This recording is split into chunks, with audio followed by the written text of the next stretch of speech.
Today, we are going to be talking about this unprecedented market that we're in and how it is affecting the buyer process. If we haven't met before, my name is Andrew Kennedy. I'm a real estate agent here in the Charleston area market, and let's get started.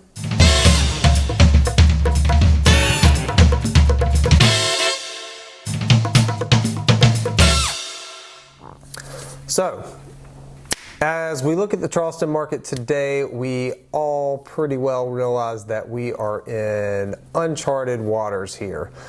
We are experiencing something that we've never experienced before. We also recognize that the process right now for buyers is very frustrating and confusing, and hopefully this analysis of kind of how things are and what you need to do will help in getting you the house of your dreams. All right, let's get started. So first things first, what is the state of the Charleston market as we know it today?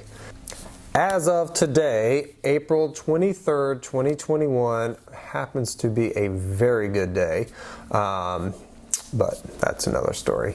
Right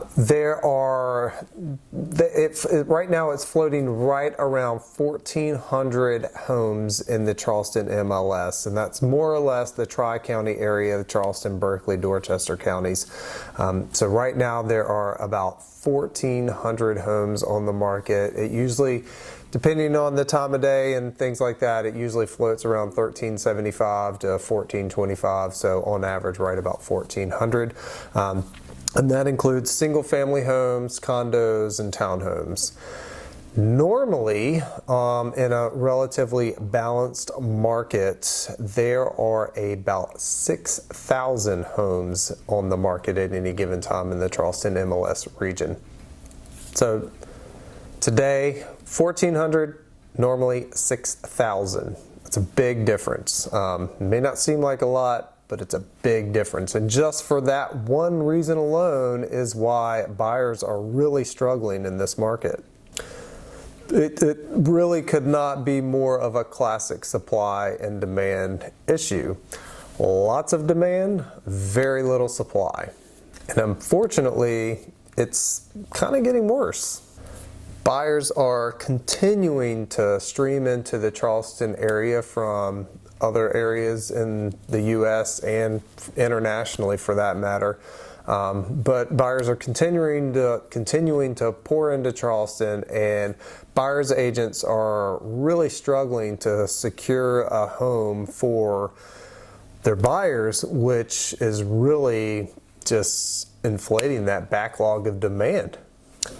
So what is it? What's causing this really high demand in Charleston and a lot of other markets in the U.S. right now? And it's really difficult to pin down just one or two reasons. It's really a culmination of a lot of things. So we continue to have really low interest rates. We've got a lot of residual pent-up demand from the pandemic. Employers are really offering a lot more flexibility as far as remote working. So if you don't have to be in this urban setting that you're used to in this really big city, why not go to somewhere with a beach where you can work outside a lot more often? And Charleston is one of those spots. So you've got a lot of people with some significant built-up equity. So it's really all these things, and really with the pandemic, even though it's kind of starting to hopefully narrow down a little bit, but a lot of these folks that were in these urban areas kind of had more or less a brush of reality and what they really want their lifestyle to be and where they're living. And so it's, a lot of those people see the lifestyle of Charleston and it's really attractive and really appealing. So it's really all these things combined that's creating a lot of demand in the Charleston market and a lot of other markets in the nation too that offer maybe a different lifestyle than what some folks are used to. So the real question is, how as a buyer, how do you really even win a chance at getting a home that you want, of buying that home? And you can ask any experienced real estate agent out there right now. The market is experiencing things that is never seen before. Again, unprecedented. And buyers right now, I mean, they're desperate. They're desperate to find something. And so, you know, the expression that you've heard before, that desperate times calls for desperate measures, could not be more true right now. You've really, as a buyer, you've got to pull out all the stops, you know, and you know, buyers, it's not unusual for buyers to be competing in multiple offer scenarios when those houses hit the market. And what we're seeing a lot of right now is a market or a home will hit the market on a Friday, midday, late afternoon, and really only offer open houses on Saturday and Sunday, and then be expecting everybody's highest and best offers by midday Monday or late afternoon Monday. And it's not unusual to get 3, 5, 8 offers. And if the house is one of those, cream puff houses that you really, really, really love, there's probably a good chance that there's a lot of other people that really, really, really love it too. And those houses, 15 offers, it's not unusual right now.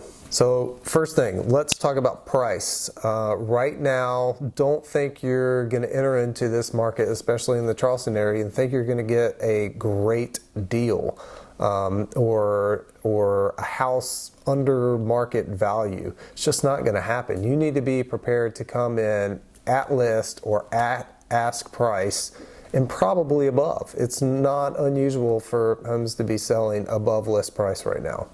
Number two, you can use an escalation clause. So an escalation clause is a way for you to offer your highest offer without bidding against yourself. And if you want more information, the escalation clauses can get a little complicated. So if you want more information, reach out to your real estate agent and ask about that. Number three, financing. Cash is king. The more cash you have, the better. If you can come in with all cash, great. The incentive for sellers, and you'll hear it different ways, the seller's going to get paid whether you're paying cash or whether you're financing. So why should a seller care if you're paying cash? Because they're going to get their money in the end no matter what, right? Well, cash, if you're coming in with cash, then there's a higher probability that the financing contingency is not going to fall through, because there is no financing contingency. So if you're coming in with cash, then that's just one less thing that could potentially cause the closing not to happen. So with financing, you want to, if you're paying with cash, be prepared to show proof of funds, or if you're financing, be prepared to show an approval letter and show it with your offer. Submit that with your offer. Don't wait for the listing agent to ask for the approval letter. When you're in these multiple offer scenarios, the listing agents probably aren't going to take the time to go back and say, well, do you have an approval letter? Do you have an approval letter? Just go ahead and submit it. If you can get it and submit it. That way, if you're in the market and you go look at a house on Sunday and you're having a tough time getting in touch with your lender, you get a pre-approval letter. Go ahead Thursday, Friday, if you know you're going to be out looking. Even if you don't know you're going to be out looking, you're in the market, and just go ahead and get the pre-approval letter. Have it locked and loaded and ready to go. And then, of course, you can always remove the financing contingency if obviously you have the cash. You can still, even if you have all cash, you can still finance a house. But if you're prepared to pay cash, just remove the financing contingency. If you really want the house, just remove it. Next thing, let's talk about the appraisal. An issue with making all these offers that are well above the list price, well above the ask price. You know, those list prices and ask prices are generally coming from conversations between the listing agent and the seller and determining a market price. And I like to, you know, a market price is a little bit different from market value. Market value is established by an appraiser. Market price is what you're listing the home for, and what the buyer and the seller agree to purchase the house for. Market value, again, is established by an appraiser. So the problem with offering a higher offer than the list or ask price is you start running into the scenario where you could potentially come in above the appraised value. So if that's the case, you really have got to have the funds to be prepared to back that up. So let's say there's a house listed for $400,000. You offer $410,000. The appraisal comes back at $400,000. You need to have that extra $10,000 in liquidity to make up that difference, because your lender is only going to lend you up to that appraised value. So with that said, too, if you do have that extra cash, go ahead and just remove the appraisal contingency, get it out of the way. And again, don't wait. Just, if you can do it, do it. Don't wait for the listing agent to come back and ask you if that's an option. Just go ahead and do it. The one thing that gets a little bit interesting, well, I'll get into this in a minute, but so let's talk about the closing date. The closing date, and it's a little bit of a misconception for buyers that they think, oh, well, the seller, I can close early, I can close in 30 days, or that's not always the best thing. A lot of sellers right now are in the same position you're in. They may be trying to find another house, having a hard time finding the right house for them. So it's not uncommon right now for sellers to agree to a leaseback scenario, where essentially you purchase the house as the buyer and lease the house back to the sellers for some set amount of time while they continue to find their house or get their new house closed, or whatever the case may be. So sooner is not always better. So the best thing you can do there is have your agent reach out to the listing agent and find out what is the best scenario for the sellers. Do they want to close early? Maybe they can. Maybe they've already moved on to where they need to be and just want to get out of that house as quick as possible. And if you can do that, great. But find out, maybe they are in a scenario where they too want to sell their house right now while the market is hot, but they have not found another house to move in, or their transfer hasn't gone through yet. Whatever the case, go ahead and figure out what that best case scenario is for the seller and submit your offer with that in mind. Next thing, earnest money. More the better. Typically around here, about 1% is normal, but the more you can offer there, the more serious your offer is going to look, because the seller sees that as you've got more skin in the game. So, closing costs. In a normal market, not unusual for the buyer to request that the seller contribute some portion to the buyer's closing costs, especially for a lot of first-time home buyers who might not have a lot of the cash sitting in the bank to help cover some of those closing costs. If the seller contributes to those closing costs, then the buyer can put that into the purchase price and essentially finance that over time, which, if you don't have the money up front, that's a really good option. In this market, that's not going to make your offer probably as competitive as the next buyer. Because the reality is when you ask for closing costs, that is immediately or directly coming off of the seller's net. So if you are going to ask for closing costs, if you ask for $5,000 in closing costs, be prepared to bump your purchase price up by $5,000 because you want to make that differential, no net differential to the seller. You want them to still be able to get the same net. The problem here is then when you start bumping up that purchase price, you go back to that issue we talked about before where you might be getting in above the appraised value, where in that case you would need the extra cash to make up that difference. If you have the extra cash to make up the appraisal difference, then you probably have the extra cash to just put it towards your own closing costs, so just do that. Simple as that. Next item is inspections and seller repairs in this market. These newer houses and houses where you have a little bit more confidence that the roof is free of leaks, you've got no foundation issues, the electrical, plumbing, HVAC is all pretty new and in good working order. Obviously, you never know any of that until you get a home inspection, so definitely get a home inspection no matter what.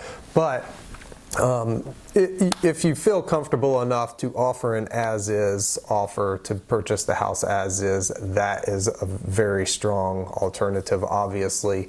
Another thing you can do is still have it contingent upon the inspection and some potential seller repairs, but just put a cap on those seller repairs. So you might want to just say, look, we're going to inspect the house. If things come up, we may ask that you repair them, but we're going to cap that at $1,500. That way you can go ahead and tell the seller that they should not expect to have to pay more than $1,500 in repairs.